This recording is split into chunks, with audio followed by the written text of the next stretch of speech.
गीता जो जीवन का दर्शन करा रही है, हमें अपना दर्शन करा रही है। मानव दर्शन, मानव धर्म, ईश्वर दर्शन और ईश्वर भक्ति, ये गीता के 4 मुख्य पड़ाव है और हम मानव दर्शन कर रहे हैं। माने स्वयं का आत्मनिरीक्षण कर रहे हैं। माने स्वयं के भीतर झांक कर अपनी अंतर व्यवस्था को जांच रहे हैं। मैं कहाँ हूं, मैं कहाँ हूं, कहीं खोया हुआ हूं या फिर कहीं जगा हुआ हूं। बस हम अपने भीतर झांक कर अपना निरीक्षण करें कि हम कहाँ हैं। यदि भीतर झांकते हैं तो हमें पता चलेगा या तो हम क्रिएटिव है या तो हम एग्रेसिव है। क्रिएटिव का मतलब सर्जनात्मक होना और एग्रेसिव का मतलब आक्रामक होना। यदि हम भीतर झांक कर खुद की ओर देखते हैं तो हमें पता चलता है या तो हम सर्जनात्मक है या फिर हम आक्रामक हैं। दोनों बातें बिल्कुल अलग अलग है और जब तक हम सर्जनात्मक रहते हैं या फिर क्रिएटिव रहते हैं तब तक हम आक्रमण नहीं करते। और जब हम किसी पर आक्रमण कर जाते हैं, एग्रेसिवली पत्नी के साथ पेश आते हैं, एग्रेसिवली पति के साथ, बच्चों के साथ, पड़ोसी के साथ, रिश्तेदारों के साथ, कलीग्स के साथ, कस्टमर्स के साथ या फिर किसी वेंडर के साथ, किसी के भी साथ हम एग्रेसिवली पेश आते हैं, मतलब आक्रामक हो जाते हैं, तब हम क्रिएटिव नहीं रहते। हमसे सर्जन नहीं हो पाता। सर्जन क्या बात है, सृजन क्या बात है, क्रिएटिविटी क्या बात है।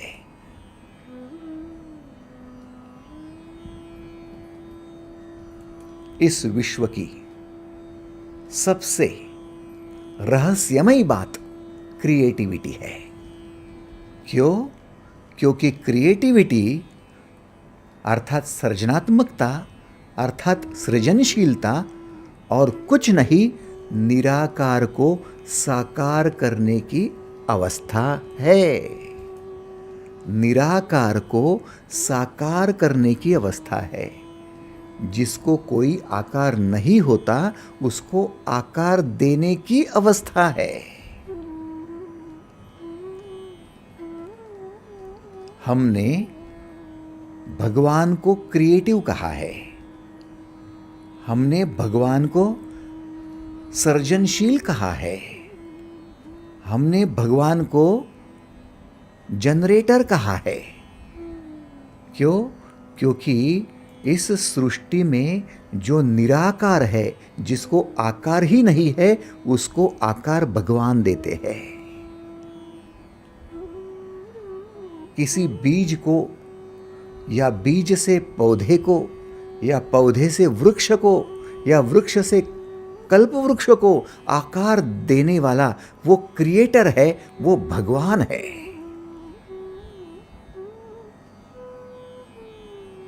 इस प्रकृति में पेड़ हो, पौधे हो, पशु हो, पक्षी हो, छोटे से कीट पतंग हो या बड़े से बड़े डायनासोर जैसे प्राणी हो, हाथी जैसे बड़े प्राणी हो, सभी को आकार देना एक क्रिएशन है। सूर्य को आकार देना एक क्रिएशन है। चंद्रमा को आकार देना क्रिएशन है। पृथ्वी को आकार देना क्रिएशन है। आकाश गंगा, गैलेक्सी, ब्रह्मांड, कॉस्मस, यूनिवर्स, जगत या फिर इस विश्व में कुछ भी आपको दिखाई पड़े, वो जो कुछ साकार हुआ है वो निराकार से ही साकार हुआ है। एग्रीड और नॉट? जिसका कोई आकार नहीं था वो साकार हो गया,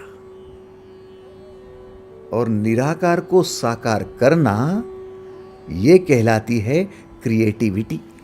और इस विश्व का सबसे बड़ा क्रिएटर, सर्जनशील, सर्जन करने वाला, निराकार को आकार देने वाला, उसको भगवान कहा जाता है, और शुद्ध संस्कृत शब्द में उसे ब्रह्म कहा जाता है। ब्रह्म, ब्रह्मा कौन? जो क्रिएट करता है वो ब्रह्मा।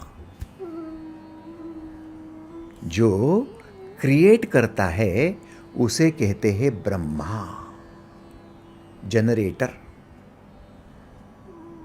और एक बार किसी को ब्राह्मी स्थिति मिल जावे, ब्राह्मी स्थिति मिल जावे, इसका मतलब वो ब्रह्मा को समझने की स्थिति में आ गया। समझ लो, समझ लो। एक बार किसी को ब्राह्मी स्थिति मिल जावे, वो क्रिएशन की अवस्था में चला गया, उसको क्रिएटिविटी क्या है समझने लगी, क्रिएटर क्या है वो समझने लगा, तो वो भी इतना बड़ा जगत बनाने वाले ब्रह्मा के जैसा बनने की चेष्टा करता है। और इतना बड़ा जगत तो नहीं, लेकिन छोटा सा ब्रह्म निर्माण करने की शुरुआत कर देता है। वो जो ब्रह्मा को समझ लेता है, जो ब्राह्मी स्थिति को समझ लेता है, वो छोटा सा अपना ब्रह्म निर्माण करने का, माने क्रिएशन करने का ठान लेता है, शुरुआत कर देता है। अहम ब्रह्मास्मि, मैं भी ब्रह्म हूं, मैं भी ब्रह्मा हूं। इस विश्व को भगवान ने इतना बड़ा यदि साकार किया है, तो मैं भी मेरा एक छोटा सा विश्व साकार करने जा रहा हूं। अहम ब्रह्मास्मि।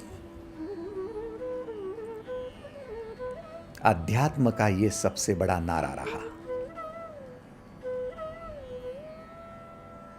स्पिरिचुअलिटी में अहम ब्रह्मास्मि ये मंत्र बन गया।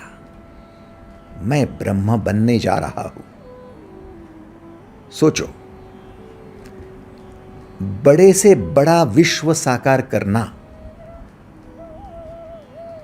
और छोटे से छोटा विश्व साकार करना, दोनों एक बात है।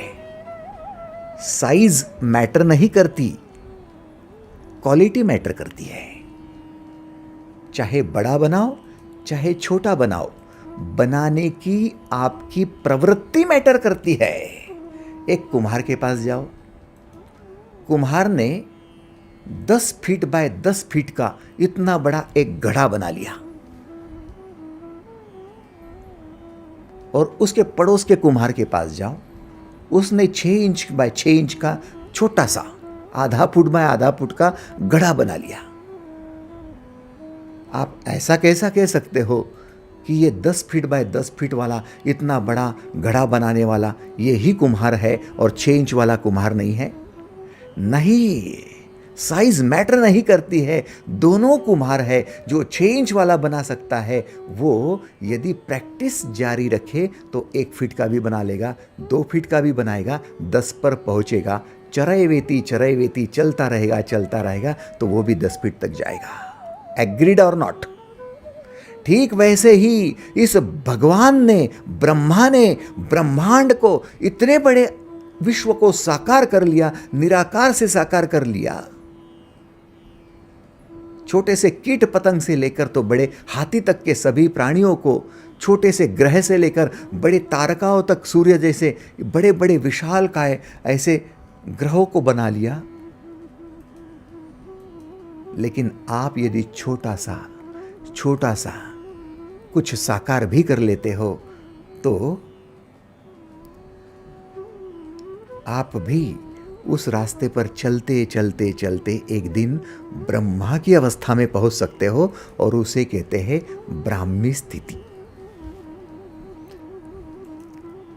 क्रिएशन को समझना और क्रिएटिविटी से लेकर ब्रह्मा माने भगवान की अवस्था तक पहुंचना, ये आपका जीवन का उत्तरदायित्व है. देव पहावया गेलो आणि देवची होऊन गेलो.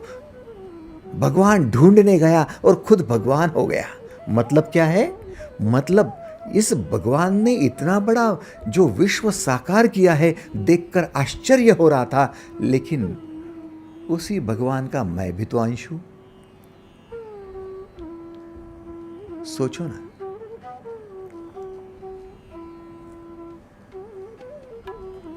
माता पिता ने यदि बच्चे को जन्म दिया,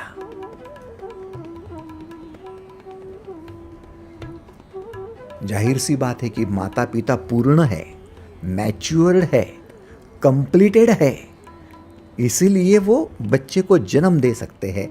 वही इमैच्योर है, वही अधूरे है, तो जन्म कैसे देंगे? वो पूर्ण हो गए. अब उन्होंने छोटे से बच्चे को जन्म दिया, और है तो छोटा सा, छोटे से हाथ है, छोटे से पैर है, छोटा सा चेहरा है, छोटा सा है, लेकिन माता पिता का अंश होने के नाते वो भी तो छोटे से बड़ा होगा.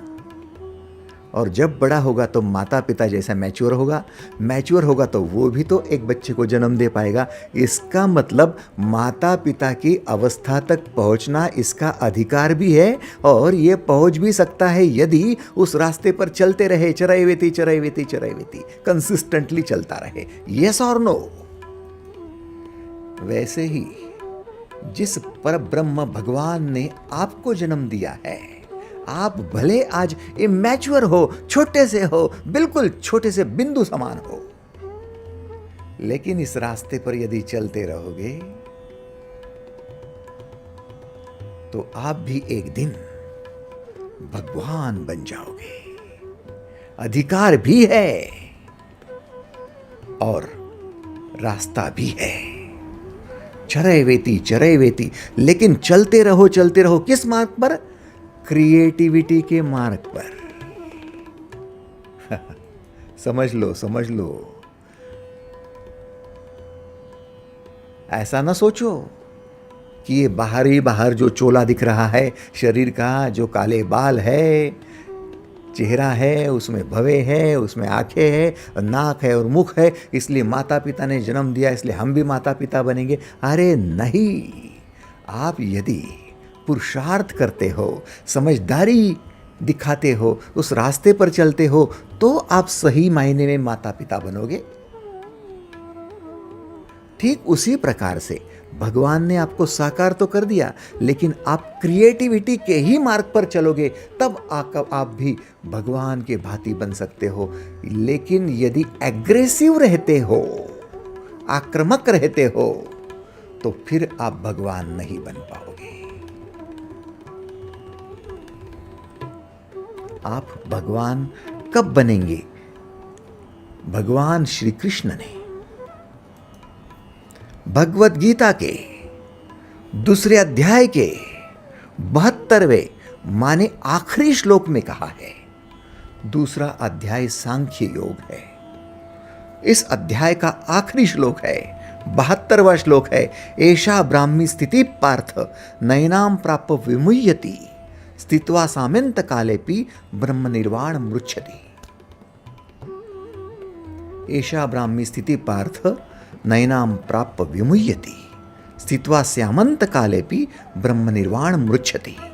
अर्थात ब्रह्म को प्राप्त हुए व्यक्ति की स्थिति शांत होती है. वो एग्रेसिव नहीं होता, वो आक्रामक नहीं होता, और इस स्थिति को प्राप्त हुआ योगी कभी मोहित भी नहीं होता. और मोहित तो होता नहीं है, लेकिन अंत काल में ब्राह्मी स्थिति में स्थिर होकर ब्रह्मानंद को प्राप्त होता है. जीते जी भी और अंत काल में भी ब्रह्मानंद.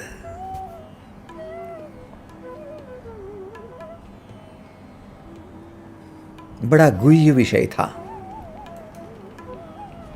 ब्राह्मी स्थिति क्या है? अनोखा था। हमें लगता था कि ये ब्राह्मी स्थिति साधुओं का काम है, जिनकी जटाएं बढ़ी हुई है, जिन्होंने नर्मदा की परिक्रमाएं कर ली है, जिन्होंने गंगा का साथ नहीं छोड़ा है, जो हिमालय में जाकर बसे हुए हैं, जिनके हाथ में कोपीन है, जिन्होंने संसार को त्याग कर दिया है, ऐसे लोगों को ब्राह्मी स्थिति मिलती है। रुको, ऐसे आडंबर से ब्राह्मी स्थिति का कोई मतलब नहीं है। कोई दूर दूर तक का संबंध नहीं है। संबंध कहाँ है? जब तक आप क्रिएटिव हो तब तक आप ब्राह्मी स्थिति में हो, और जब तक आप एग्रेसिव हो तब तक आप ब्राह्मी स्थिति में नहीं हो। तो वो स्थिति क्या है? वो स्थिति है सांसारिक स्थिति। इस विश्व में दो ही प्रकार की स्थिति में जी सकते हो, या तो ब्राह्मी स्थिति में या तो सांसारिक स्थिति में।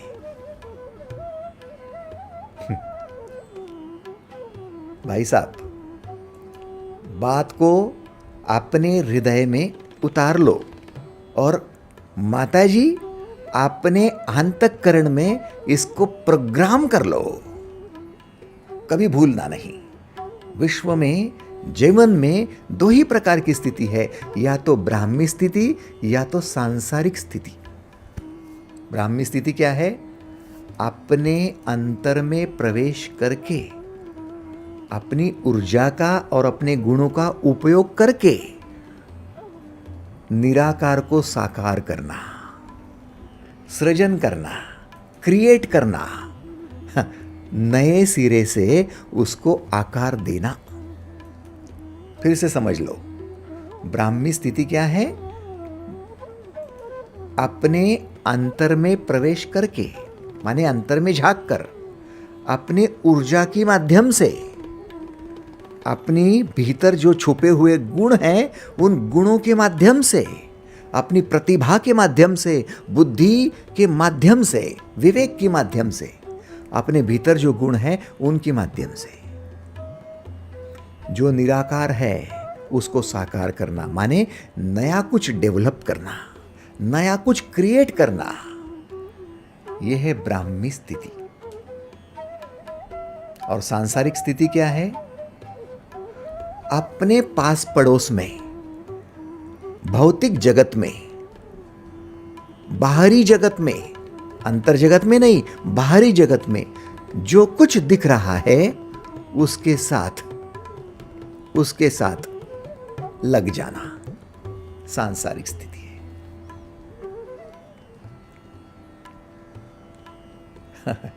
पत्नी के साथ बातें कर रहे हो, संसार कर रहे हो।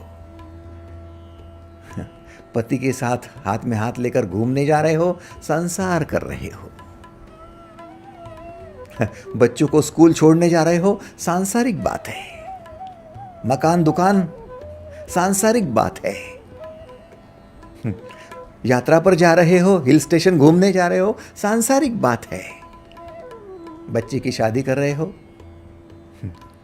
बहू के साथ झगड़ा कर रहे हो, या फिर उसको समझ रहे हो, उसके साथ सुसंवाद कर रहे हो, कुछ भी कर रहे हो, भौतिक जगत में किसी के साथ आप निपटारा कर रहे हो या फिर किसी के साथ मेलजोल कर रहे हो, सब संसार है। क्या संसार बुरा है? नहीं भाई, संसार बुरा कहाँ है? संसार बुरा होता तो प्रकृति बुरी होती ना, क्योंकि ब्रह्मा ने प्रकृति का सृजन किया तो प्रकृति भी तो एक दूसरे के साथ जुड़ी हुई है। एक दूसरे के साथ जुड़ना बुरा नहीं है, लेकिन एक दूसरे के साथ जुड़े रहना ये मात्र बुरा है। थोड़ा समझ रहे हो ना? एक दूसरे के साथ जुड़ना बुरा नहीं है, लेकिन 24 घंटे एक दूसरे के साथ ही जुड़ा रहना बुरा है। कुछ समय निकालो और भीतर जाओ, अकेले में जाओ, एकला चलो, अकेले रहो, अपने खुद के साथ जुड़ो, अपने ऊर्जा के साथ, गुणों के साथ जुड़ो और वो स्थिति में जाकर केवल जुड़ो नहीं, केवल मेडिटेशन नहीं करो, सृजन करो। मेडिटेशन से भी बड़ा सृजन है। मेडिटेशन का मतलब है ध्यान करना, निर्विचार हो जाना, शून्य में चला जाना, ऊर्जा को केवल देखना, गुणों को केवल देखना। लेकिन मेडिटेशन के आगे जाओगे तो फिर उस ऊर्जा का, उस गुणों का उपयोग करके कुछ निराकार से साकार करना, सृजन करना, सर्जन करना।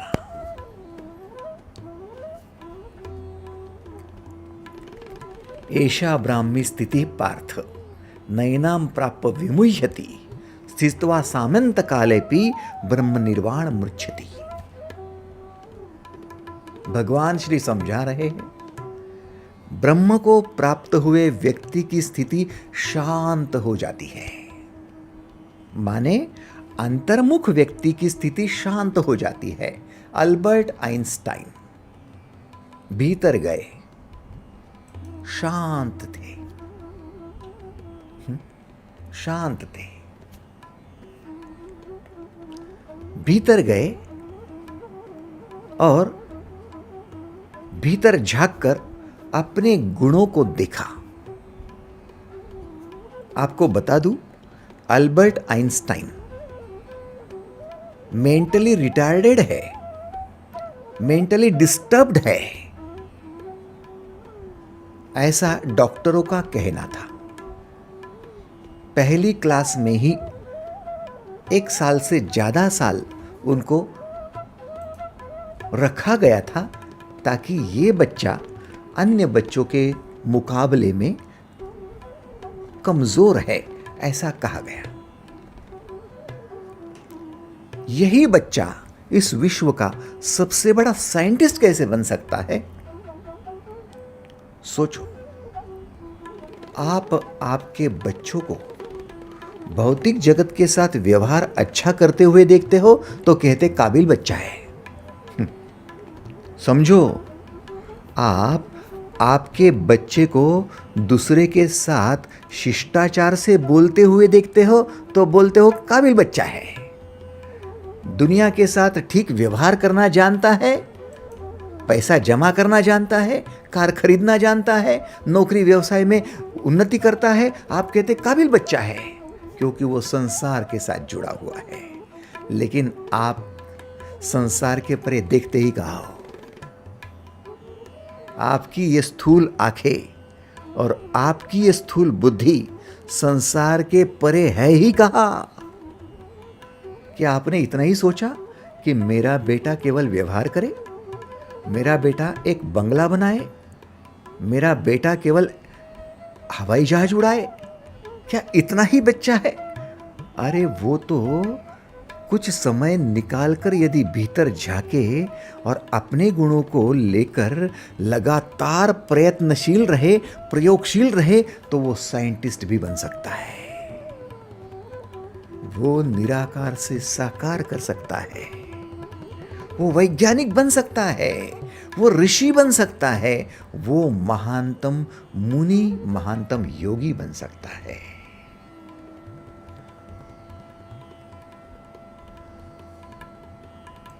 और ये बात केवल आपके बच्चों को लागू नहीं है।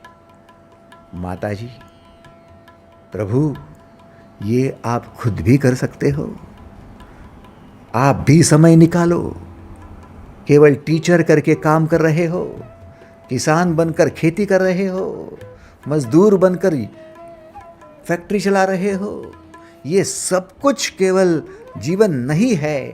कुछ समय भीतर जाकर, झांककर, ब्राह्मी स्थिति को प्राप्त होकर सर्जन करो, क्रिएट करो, निर्माण करो।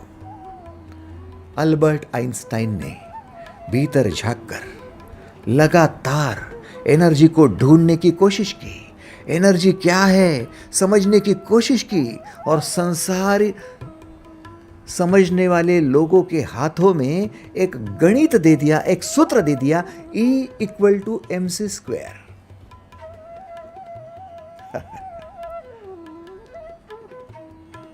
मेंटली रिटार्डेड जिसको कहा गया था अन्य बच्चों की तुलना में कमजोर जिसको कहा गया था, ऐसा बच्चा इस विश्व को E=mc², ये सूत्र क्या देता है? E माने एनर्जी, एनर्जी का सूत्र दे गया। इस सूत्र में कांस्टेंट C, ये कांस्टेंट की वैल्यू आज तक दुनिया का कोई व्यक्ति चेंज नहीं कर पाया। इतना प्रिसाइजली, इतना परफेक्टली उसका एनालिसिस कैसे हो पाया? Because of creativity. ब्राह्मी स्थिति है भाई साहब, ऐसा ना समझो। फिर याद दिलाता हूं कि ब्राह्मी स्थिति के लिए साधु बनना पड़ेगा, हाँ, हिमालय में जाना पड़ेगा। गलती मत करो, वहां जाके कुछ नहीं हाथ में आएगा, कटोरा हाथ में होगा लोगों से कुछ मांगने के लिए। हाँ। एक बार जिसकी ब्राह्मी स्थिति आ जाती है ना, एक बार जो क्रिएटर बन जाता है ना, एक बार जो सर्जनशील बन जाता है ना, उसे लोगों के पास कटोरा लेकर नहीं जाना पड़ता, भीख नहीं मांगनी पड़ती, नौकरी व्यवसाय के लिए घूमना नहीं पड़ता, लोगों के पास इंटरव्यू के लिए नहीं पहुंचना पड़ता। वो खुद एक ब्रह्म बन जाता है और उसे लोग ढूंढते आते हैं। लोग उसे ढूंढते हुए आते हैं क्योंकि ब्रह्म के पास, क्रिएटर के पास जीवन है, साकार करने की क्षमता है। बाबा, जीवन में बनो तो ऐसे बनो, ऐसे बनो कि दुनिया आपके पीछे भागते आए, आपके पीछे भागते आए।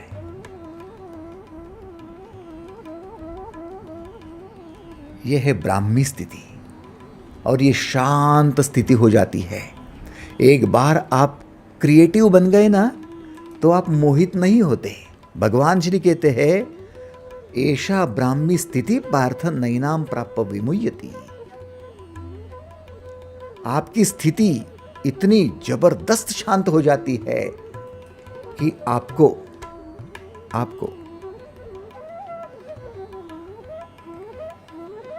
किसी के पीछे मोहित होने की जरूरत नहीं पड़ती। मोहित कौन होता है? सांसारिक व्यक्ति मोहित होता है। आप कभी अपनी पत्नी से मोहित होंगे, तो कभी बच्चे से, कभी पड़ोसी से, तो कभी सुंदरी से, कभी कार से, तो कभी पैसे से। भौतिक जगत में जब तक विचरण कर रहे हो, तब तक आपका मोह कायम है, कायम है। किसी ने आपसे अव्वल नंबर पा लिए, मोहित हो गए। किसी ने ऊंची मंजिल इमारत बना ली, मोहित हो गए।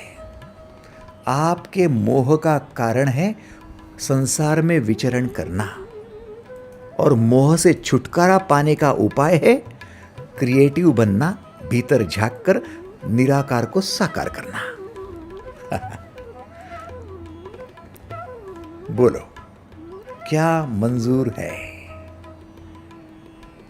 क्या मंजूर है?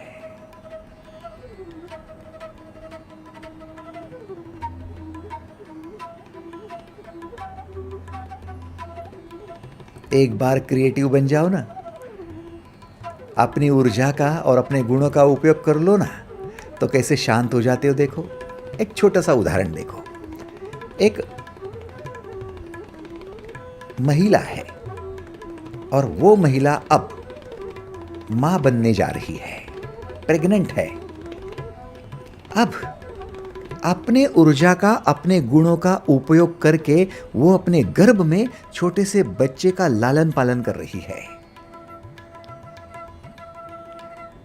जब जब उसका ध्यान उसके बच्चे की ओर है, गर्भ संस्कार की ओर है, वो मां उस बच्चे को आकार देने जा रही है, तब तब मां शांत है। एग्रीड और नॉट? उस बच्चे के तरफ पूरा ध्यान है, क्रिएशन की ओर ध्यान है, उस बेटे को, उस बेटी को महान बनाने की ओर ध्यान है, गर्भ संस्कार की ओर ध्यान है। मां शांत शांत शांत होते जा रही है, उसका क्रिएशन है। डिलीवरी होती है, माँ बच्चे को जन्म देती है, माँ उस बच्चे को देखकर और शांत होती है। अब माँ को दूसरा कोई मोहित नहीं कर पाएगा। उसका क्रिएशन जब तक जारी है तब तक उसको कोई मोह नहीं होगा। उसको किसी ने कहा ये बच्चे के बदले में ये 2-4 किलो का सुवर्ण का आपको गहना दे दूं, चलो, वो बोलेंगे रख तेरा गहना, ला मेरा बच्चा ही मेरे पास है, क्योंकि वो उसका क्रिएशन है।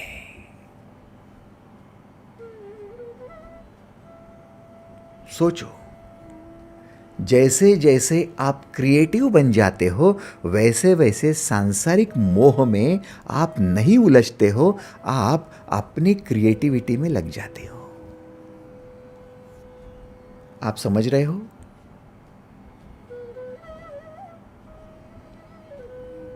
देखो ना,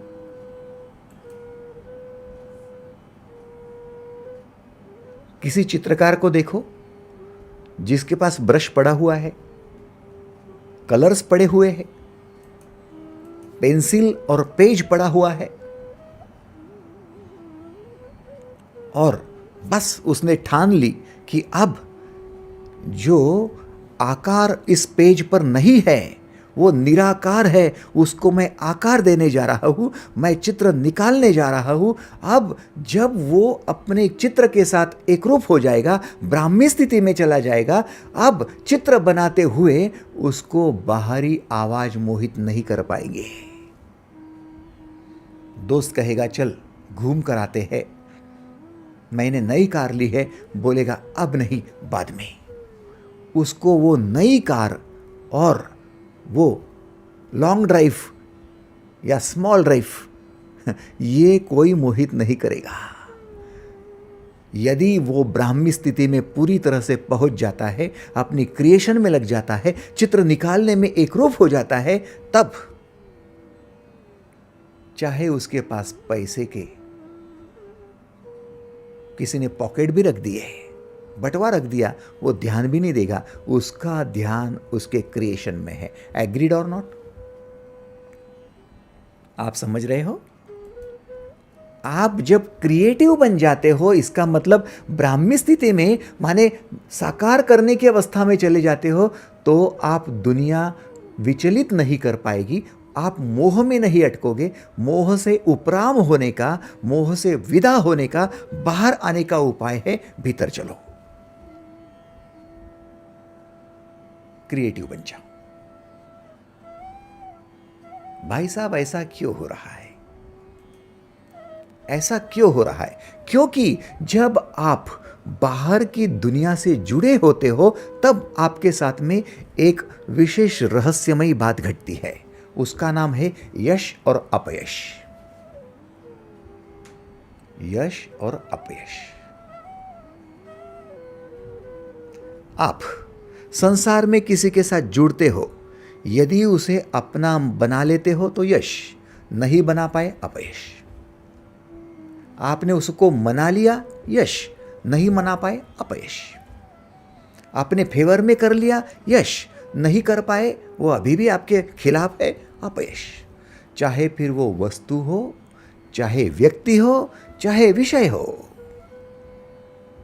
जो भी आपके खिलाफ है वो आपका अपयश है, जो आपके साथ है वो आपका यश है। फिर बिजनेस हो, नौकरी हो, मैत्री हो, परिवार हो, वैवाहिक जीवन हो, समाज हो, कुछ भी हो, आपके खिलाफ आपका अपयश, आपके साथ आपका यश। और जो आपके खिलाफ है वो अपयश आप हजम नहीं कर पाते। आपको हजम क्या नहीं होता? अपयश। आपकी रुग्णावस्था कब शुरू होती है? आप बीमार कब पड़ते हो? जब आपके मन में ये बात छिड़ जाती है, मैं अपयशी हूं, माने असफल हूं।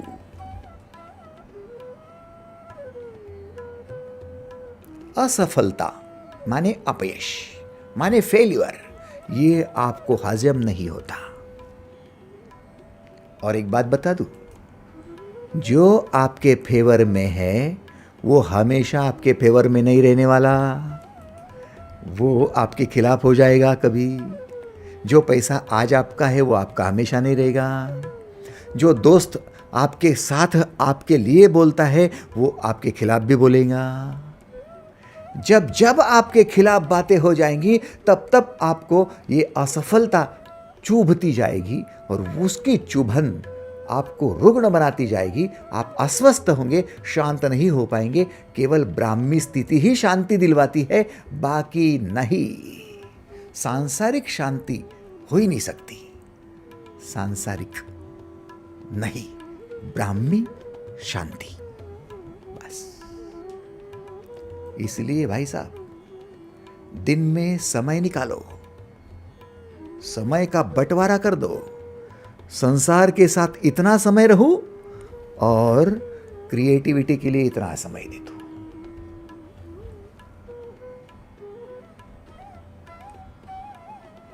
क्योंकि आपकी सफलता और असफलता हमेशा लगी रहेगी। एक कदम चलोगे सफलता का, दूसरा असफलता का, फिर सफलता का, फिर असफलता। ये तो घड़ी का पेंडुलम है साहब। जितना पॉजिटिव जाएगा उतना नेगेटिव जाएगा, उतना ही पॉजिटिव जाएगा। यदि आपके घड़ी का पेंडुलम 45 डिग्री में इस साइड में जाता है तो उतनी ही मोमेंटम में वो 45 डिग्री में दूसरी साइड में जाने वाला है। आपकी सफलता जितनी उतनी ही असफलता। लिख लो आप। और असफलता को आप कहते हो सेटबैक। आपको जीवन में जितने सेटबैक मिले हैं ना, ये सारे सेटबैक आपको परेशान कर रहे हैं ना। चाहे पढ़ाई में सेटबैक मिला हो, चाहे खेल कूद के मैदान में मिला हो, वैवाहिक जीवन में मिला हो, चाहे समाज में मिला हो, चाहे से पैसे कमाने में मिला हो या फिर आपकी मालमत्ता बनाने में मिला हो, कहीं भी जहां सेटबैक बैठा है, जहां कहीं भी, वहां घायल हुए हो। और जो घायल है वो ब्रह्मानंद कैसे पाएगा? बात तो यहां ब्रह्मानंद की है। आनंद से बड़ा परमानंद, परमानंद से बड़ा सच्चिदानंद, सच्चिदानंद से बड़ा ब्रह्मानंद। अरे ये क्या बात है? बात दरअसल ये है कि आपका आनंद जब व्यापक हो जाता है तो परमानंद माने आपकी ऊर्जा का सही मायने में आउटलेट हो रहा है, आप खुश हो, परमानंद हो रहा है, आपके साथ दूसरों को भी आनंद हो रहा है। और फिर सच्चिदानंद क्या है? सदा चित्त में आनंद, ऐसी अवस्था आ जाएगी तो सच्चिदानंद हो गए। और ब्रह्मानंद क्या है? वो अवस्था में हमेशा के लिए ब्रह्म स्वरूप बन जाओगे, माने क्रिएट करते रहोगे, माने हमेशा सर्जनशील रहोगे। सच्चिदानंद से भी बड़े ब्रह्मानंद हो गए।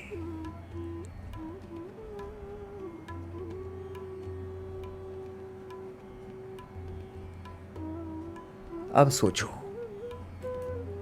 क्या हमें गीता केवल सुननी चाहिए?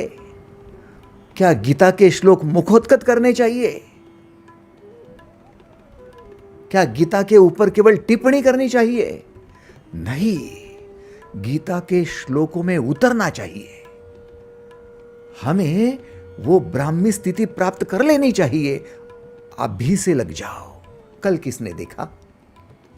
कल किसने देखा?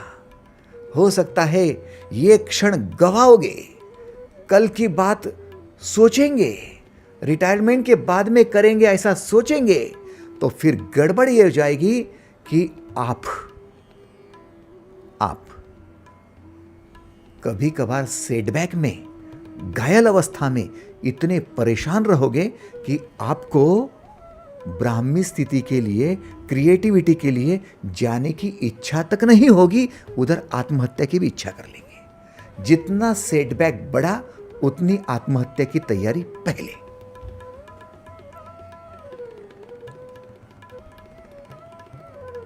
आपको क्या लगता है लोग खुशी खुशी से आत्महत्या करते हैं? नहीं, दुख का अंत माने, दुख का अंत माने आत्महत्या की शुरुआत। ब्राह्मी स्थिति आत्मावान बनाएगी और संसार में रहोगे और सेटबैक को यदि सेटबैक जो घायल कर रहा है, असफलता जो घायल कर रही है, उसका ही चिंतन करते रहोगे तो फिर आत्महत्या एक आत्मवान बना रही है, एक आत्महत्या के लिए मजबूर कर रही है। आपको अपने दैनंदिन जीवन की ओर देखना है कि कहीं आपको आत्महत्या के विचार सता तो नहीं रहे। अरे सता रहे होंगे, लेकिन कोई काउंसलिंग नहीं कर पाएगा साहब, कोई आपको उसमें से बाहर नहीं निकाल पाएगा। निकालने का जरिया एक ही है, ब्राह्मी स्थिति को प्राप्त करो। अहम ब्रह्मास्मि का नारा लगाओ, मैं ब्रह्म हूं।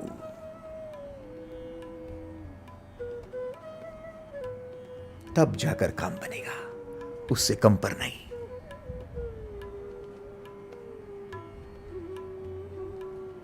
संसार में कुछ भी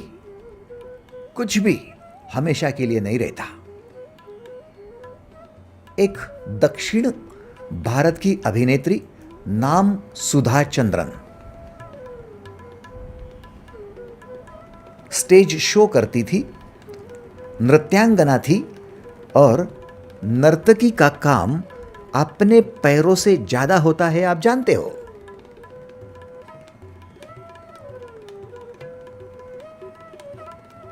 क्लासिकल डांस करना, फॉर्मल डांस करना, कुछ भी डांस करना हो तो आपको पैरों का तो काम पड़ेगा ही पड़ेगा।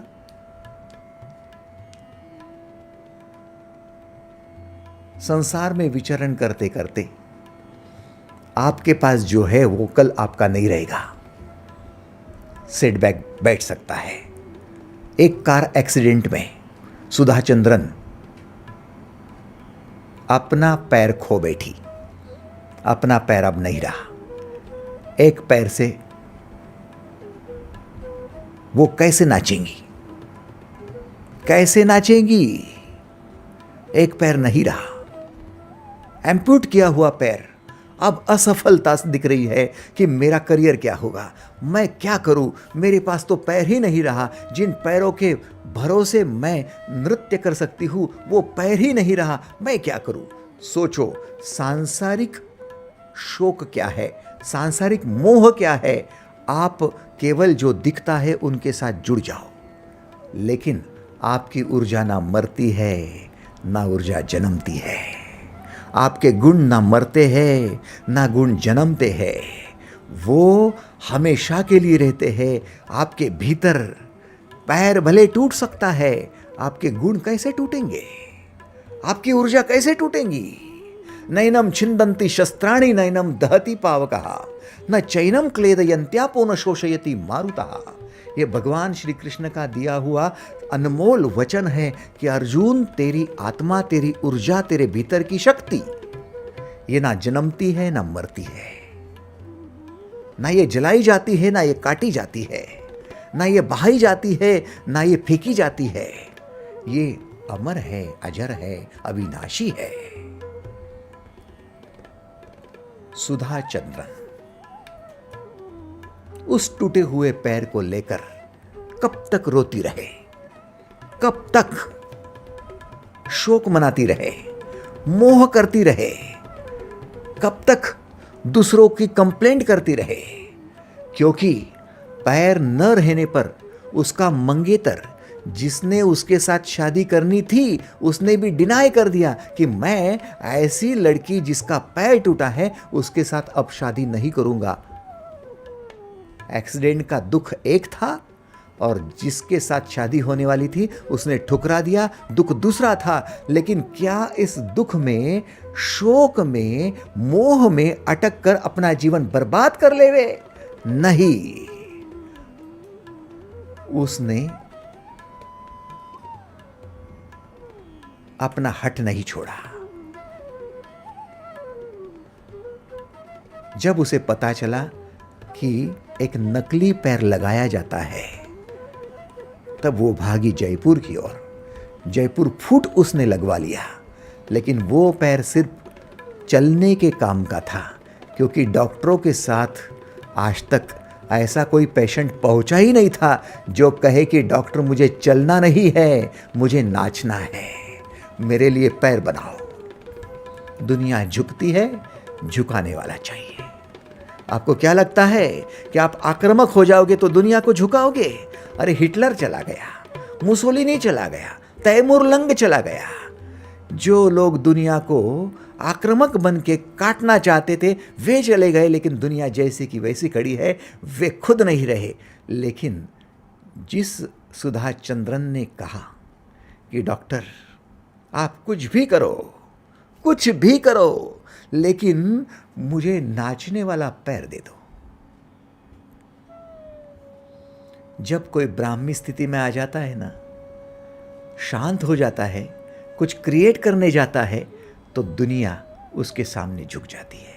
डॉक्टर काम में लग गए, उनके सामने चैलेंज था, सुधा चंद्रन के सामने चैलेंज था, और इस चैलेंज को परिपूर्ण किया और पैर तो लगाया गया, पैर भी लगा। सुधा चंद्रन नाचने की कोशिश करने लगी। उस पैर में कितने बार चेंजेस करने पड़े, अल्टरनेटिव ढूंढने पड़े। उस सुधा चंद्रन को प्रैक्टिस करते करते कितने बार लहूलुहान होना पड़ा, कितने बार परेशानी का सामना करना पड़ा, फिर भी ये अपनी जिद पर अड़ी रही। चरैवेती चलते रहो। ना जिद इसने छोड़ी, ना जिद डॉक्टर ने छोड़ी, और देखते देखते पैर बिल्कुल ही फिट हो गया और निराकार को साकार किया गया। जो पैर नाचने के लिए नहीं था वो नाचने वाला पैर बन गया। सुधा चंद्रन नाचने लगी और उसकी एक अच्छी फिल्म दुनिया ने देखी, नाचे मयूरी। पुरानी फिल्म है, आपने नहीं देखी हो तो ये सारी कथा आपको फिर से समझनी है तो नाचे मयूरी फिल्म देख लेना, अवेलेबल होगी नेट पर। आप समझ रहे हो क्रिएटिविटी क्या होती है, ये ब्राह्मी स्थिति क्या होती है, ये ब्रह्मानंद क्या होता है। ये ब्रह्मानंद हमेशा के लिए हो सकता है। आपके मोह को दूर करने के लिए सबसे बड़ी आवश्यक बात है आप ब्राह्मी स्थिति में चलो। एषा ब्राह्मी स्थिति पार्थ नयनां प्राप्य विमुह्यति स्थित्वा सामंत कालेपि ब्रह्म निर्वाण मृच्छति। अंतकाल भी आएगा ना, तो अंतकाल में भी तेरा आनंद कोई छीन नहीं पाएगा, कोई नहीं छीन पाएगा, ब्रह्मानंद रहेगा। साइंस का कहना है, डॉक्टरों का सर्वेक्षण है कि जब आदमी मरता है तो मरते हुए 98.5% से लेकर 99% तक लोग बेहोश हो जाते हैं और फिर अपने प्राण त्यागते हैं। वजह कुछ भी हो, शारीरिक बीमारियां हो या मानसिक तनाव हो या फिर मौत का डर हो, कारण कुछ भी हो, 98.5% से लेकर 99% तक के लोग बेहोशी में अपना प्राण त्यागते हैं। इसका मतलब 1% लोग, ओनली 1% अपनी मृत्यु को देख पाते हैं।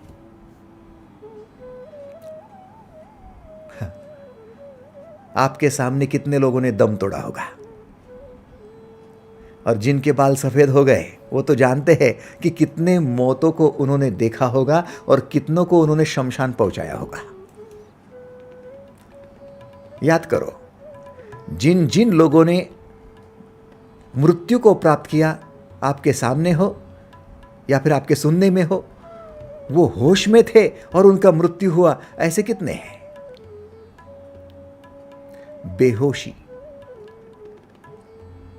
बेहोशी की अवस्था में उनकी जान निकल जाती है। साहब जी एक बात बताओ, जब आप अपने घर से विदा हो रहे हो, दूसरे घर जा रहे हो, उस समय बेहोशी में आपको स्ट्रेचर पर लेकर जा रहे हैं, कैसा लगेगा? बेहोशी में आपकी विदाई कैसा लग रहा है? आपकी विदाई तो खुशियों से भरी हो, मायके से जा रही है, ससुराल जा रही है, विदाई हो, बैंड बाजा के साथ हो, ढोल ताशों के साथ हो, आनंद खुशियों के साथ हो, ससुराल से मायके जा रही हो, विदाई कैसे हो? स्ट्रेचर पर, आंखें बंद करते हुए, बेहोशी में? ना ना ना ना। यदि आपका जीवन उत्सव है तो आपकी मृत्यु महा उत्सव होनी चाहिए, क्योंकि आप किसी और प्रदेश में अब प्रवेश करने जा रहे हो।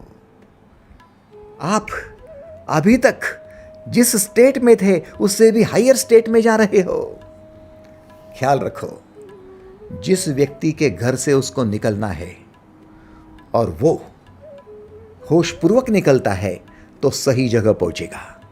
जिस व्यक्ति को घर से निकालते हुए वो बेहोश है, उसको अस्पताल ही पहुंचाना पड़ेगा, और यदि बेहोशी का कारण और बढ़ गया तो शमशान ही पहुंचाना पड़ेगा।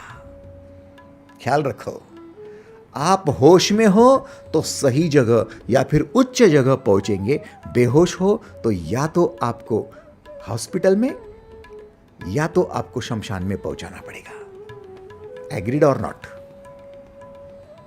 वैसे ही इस जीवन का जब अंत होगा, मृत्यु जब होगी शरीर की, उस समय आप भी बेहोशी में यदि अपने जीवन की यात्रा समाप्त कर दोगे तो आपको भी नीच जगह पहुंचना पड़ेगा।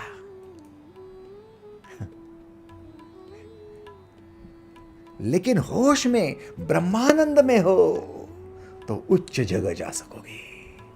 आपकी आगे की यात्रा और अच्छी होगी, और अच्छी होगी। होश में निकलोगे आज तो मॉल में पहुंचोगे, मार्केटिंग के लिए पहुंचोगे, शोरूम में पहुंचेंगे, अच्छी अच्छी जगह जाओगे। वैसे ही जीवन का जब अंतिम समय आएगा तब होश में रहो, और होश में वही रहेगा जिसको मृत्यु का डर नहीं है, जिसको शरीर का मोह नहीं है, जिसको मेरा पैसा, मेरा बेटा, मेरी बेटी ऐसी चिंता नहीं है, ऐसा मोह नहीं है, वही केवल अपने जीवन के अंतिम क्षण को, विदाई के समय को महाउत्सव बना पाएगा। और ये उत्सव कब? ब्रह्मानंद की अवस्था में। स्थित्वा सामंत कालेपि ब्रह्म निर्वाण मृच्छति। निर्वाण जब करेगा, इसका मतलब अंतिम समय जब आएगा, उस समय भी तुझे चाहिए कि तेरा ब्रह्मानंद टिका रहे। इसलिए नो रिटायरमेंट। कहां से? क्रिएटिविटी से। आपके ऑफिस ने आपको रिटायर्ड कर दिया, अरे वो क्या रिटायर्ड करेंगे, मैं क्रिएटिव हूं। समझ रहे हो? टीचर हो गए आप इंजीनियर हो गए, आप डॉक्टर हो गए, समाज ने रिटायर्ड कर दिया, अरे वो क्या रिटायर्ड करेंगे, रिटायरमेंट तो मेरी हो ही नहीं सकती। परमानेंटली मैं ब्राह्मी स्थिति में रहने वाला हूं, मैं क्रिएटिव हूं। ये शरीर जब गिरेगा तब भी मेरा ब्रह्मानंद टिका रहेगा। रविंद्रनाथ टैगोर, ऐसा कोई भारतवर्ष में नहीं है जो उन्हें नहीं जानता। रविंद्रनाथ टैगोर मृत्यु शैया पर लेटे थे, आंखें बंद थी। सारे उनके जितने शिष्य थे, सारा जमावड़ा उनके पास पड़ोस में। बस निर्वाण का समय था, अंतिम विदाई का समय था, और आंखों से अश्रुपात हो रहा था। रविंद्रनाथ टैगोर जी की आंखों से अश्रु देखकर उनके शिष्य शोकमग्न हो गए, भयभीत हो गए। एक शिष्य ने रविंद्रनाथ जी को हिलाकर जगाया। मंद मंद सी आंखें धीरे धीरे खोली। रविंद्रनाथ जी ने जैसे उनके तरफ देखा तो उस शिष्य ने पूछ लिया, गुरुजी, गुरुदेव, आप संपूर्ण जीवन में निस्पृह रहे, संपूर्ण जीवन में आपने क्रिएशन किया, सुंदर सी 6000 कविताओं का गीतांजलि ग्रंथ निर्माण किया, नोबेल पुरस्कार से आप सम्मानित हुए, आपका जीवन धन्य रहा। हम जैसे लाखों करोड़ों आपके शिष्य बन गए, भारतवर्ष ने आपको नवाजा, संपूर्ण दुनिया ने आपको सराखों पर बिठाया। इतना सब कुछ होने के बाद आप मृत्यु समय भी रो रहे हो, दुखी हो रहे हो, ये बात कुछ हजम नहीं हो रही। क्या मृत्यु इतना भयंकर है? और क्या जीवन का अंत ऐसा ही होता है? प्रश्न बड़ा सटीक था, लेकिन जवाब इससे भी ज्यादा सटीक था। रविंद्रनाथ जी ने कहा धीमी आवाज में, क्योंकि शरीर का बल तो अब नहीं रहा था ना। रविंद्रनाथ जी ने कहा, बच्चों, ये अश्रु भगवान के लिए निकल रहे हैं। भगवान को मैं इतना ही कह रहा हूं कि हे प्रभु, अभी अभी तो कहा वीणा के तार कसे जा रहे हैं, अभी अभी तो कहा तबले पर वादी चढ़ रही है, अभी अभी तो कहा मेरे भीतर एक नई कविता जन्म लेने को है और नई कविता सूझ रही है, वो कविता पूर्ण कर लेने दे, बाद में उठा लेना। मृत्यु के समय भी जिसको क्रिएटिविटी है, जिसको सृजनात्मकता है, मृत्यु के समय भी जिसको कविता सूझ रही है कि ये कविता तो पूर्ण होने दे, इतनी जल्दी क्या करता है प्रभु, एक कविता और जोड़ दूं, एक निराकार को और साकार कर दूं। इसको कहते ब्रह्मानंद। दोस्तों, आजीवन रविंद्रनाथ टैगोर जी दुनिया के लिए महात्मा तो थे, लेकिन अंतिम समय में उन्होंने सिक्सर लगा दिया। सिक्सर लगा दिया। क्या था सिक्सर? कि अंतिम समय में भी ब्रह्मानंद टिका रहेगा।